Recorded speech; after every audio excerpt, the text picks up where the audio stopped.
नमस्कार. मधुरम चॅनलमध्ये तुमच्या सगळ्यांचं पुन्हा एकदा स्वागत. आज पुन्हा एक नवीन वेगळा विषय. तुम्हाला आपलं चॅनल आवडत असेलच, तुम्ही लाईक सबस्क्राईब करत असालच, हा विश्वास आहेच. आषाढीचे वेध लागताच समोर येतो तो माऊली आणि तुकोबांचा पालखी सोहळा. पायी चालण्याचा प्रदीर्घ प्रवास, अखंड अव्याहत चालणारी परंपरा, पंढरीची वारी.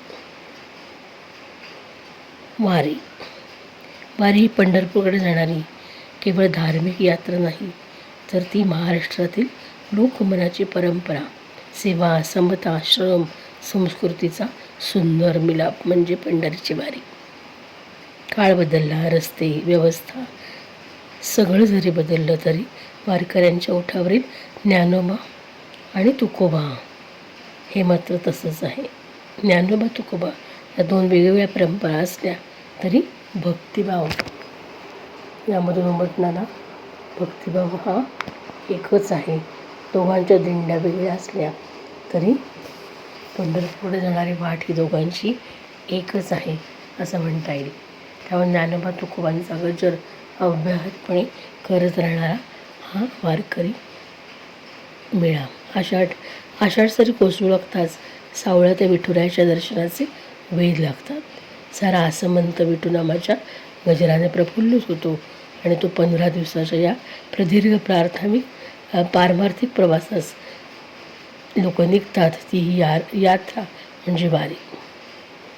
भावना एकच, भक्ती.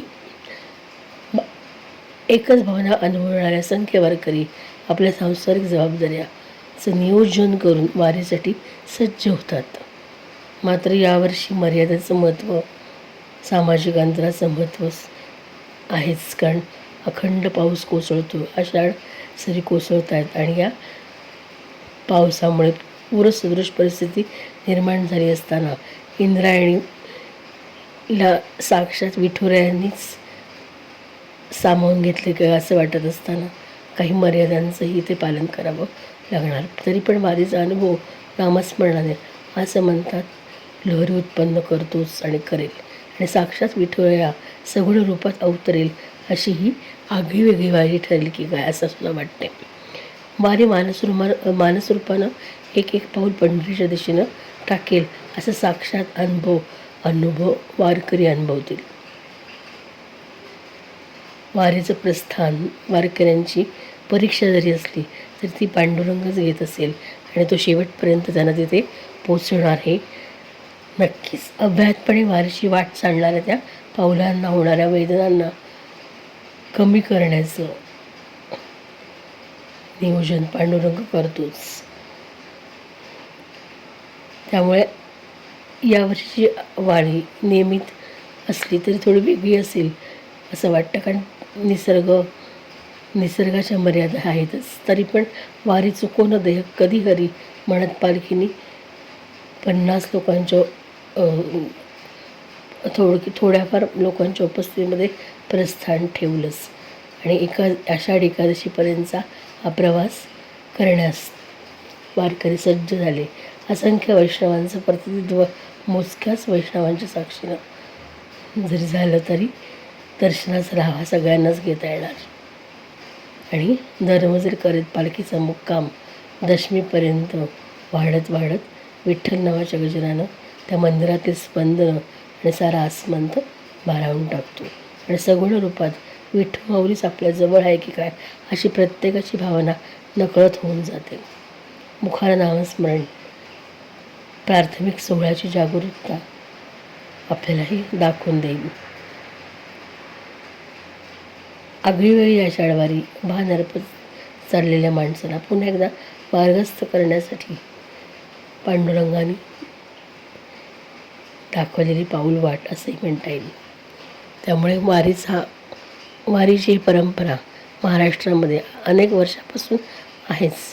याच्यातून होणारं नियोजन प्रत्येक गोष्टीचं आपल्याला सांगता येईल.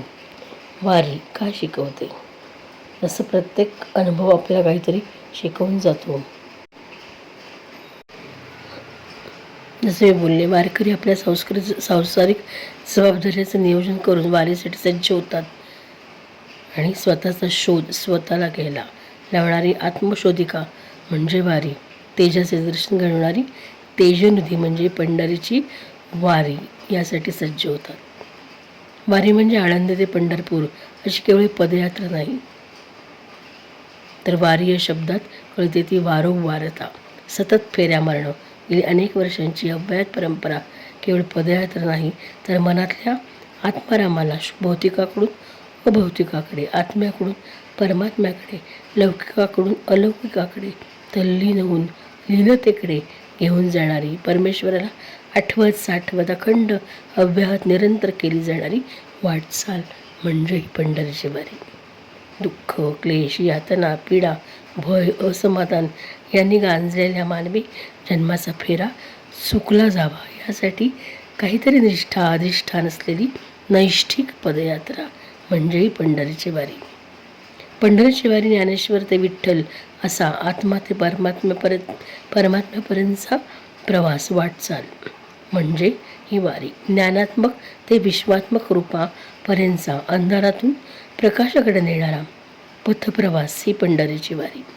काहीतरी संकल्पाकडून शेवट विकल्पापर्यंत पोचवणारी, नवे संकल्प विकल्प यातून मुक्त करणारी, अज्ञानाकडून ज्ञानाकडे पोचवणारी मार्गिका म्हणजे ही पंढरीची वारी. वारीची प्रथा फार जुनी आहे. संत ज्ञानेश्वर महाराजांचे वडील दिंड्यातील वारीला जात होते असं सांगितलं जातं. पूर्वी प्रवासाची साधनं फारशी नव्हती, त्यामुळे लहान लहान समूहाने लोक पंढरपूरला जात असत. त्यामुळे ही प्रथा किती जुनी आहे याचा अंदाज करता येतो. परंतु ग्वाल्हेरच्या शिंदे सरकारच्या पदरी सेनाधिकारी असलेल्या हैबतराव बाबा आरफळकर यांनी या दिंड्यामध्ये सुसूत्रता आणली आणि ते ज्ञानेश्वरांच्या पादुका पंढरपूरला घेऊन जात असत. तुकाराम महाराजही पंढरपूरची वारी करत असत. त्यांच्या चिरंजीवानी नारायण महाराजांनी सन 1685 साली श्री तुकाराम महाराज व ज्ञानेश्वर महाराज यांच्या पादुका पंढरपूरला घेऊन जाण्याची प्रथा सुरू केली असं म्हणतात. आषाढ शुक्ल एकादशीला संपूर्ण महाराष्ट्रातून गावोगावच्या देवस्थानच्या दिंड्या 15 ते 20 दिवसांचा पायी प्रवास करून पंढरपुरात विठुरायाच्या दर्शनास येतात. तीही पंढरीची वारी. महाराष्ट्रातील एक धार्मिक सांस्कृतिक आधार असलेली परंपरा नव्हे, तर इतर राज्यातील भक्तांनाही आकृष्ट करून घेणारी, नोंद ठेवायला लावणारी, जागृत करणारी संत परंपरा, सांप्रदायिक सद्भावना जोपासणारी वारी पंढरीची. नियोजनाचे नकळत धडे देणारी पदयात्रा, मात्र भक्तीचं अधिष्ठान हवे असंही सांगणारी. पंढरपुरी चंद्रभागेतरी वैष्णवांचा मेळा जमत सजतो सोहळा. एकादशीला या वारीचा आणि अंतिम चरणाच्या देवाणघेवाण होते, तेव्हा भजन, गायन, कीर्तन, रिंगण या माध्यमांद्वारे भक्तीमध्ये भक्त लीन होतो. तो पांथस्थ वारीचा पंढरपुरी होऊन जातो आणि त्यालाच आपण वारकरी म्हणतो. अशी ही वारी पंढरीची. वारी चुकवून ते कधी हरी म्हणत आषाढ वारीच्या निमित्तानं ही एक मधुर सेवा. माझा विठ्ठल माझी वारी या श्रीचरणी. ओम रामकृष्णारी. पुन्हा पुढच्या भेटीचं आश्वासन देत पुन्हा भेटूयाच. धन्यवाद.